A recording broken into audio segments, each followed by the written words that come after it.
Cincinnati streetcar project is on track right now despite a complete turnaround last night at Cincinnati City Hall.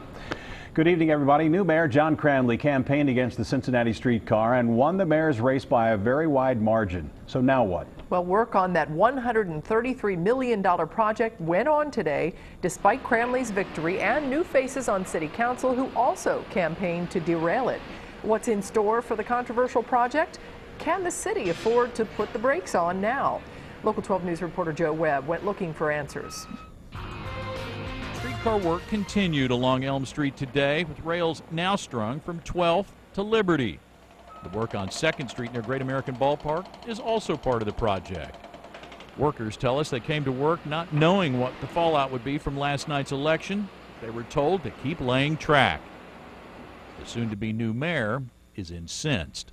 Let's not keep spending money when it looks like the clear majority and the clear mandate of yesterday's election was going in a different direction. I think the people's voice should be heard. Cranley says he's okay with an audit to weigh the costs of shutting things down versus going ahead, but he's convinced the streetcar project is a waste of money. So what would it cost taxpayers? Here is the worst case scenario for the city, according to Cincinnati streetcar manager John Deatrick. There's $148 million of funding in place. $15 million of that's in a Duke escrow account, which gets us to $133 million. There are $45 million in federal grants, which would have to be repaid in whole if the project is canceled. That gets us to $88 million. $23 million have already been expended through September of this year, which gets us to $65 million. But there are $94 million in encumbered remaining construction contracts. That brings the damage to $29 million in the hole for the city of Cincinnati. On the job site today, John Deatrick reiterated that this is a worst-case scenario and would likely cost the city less.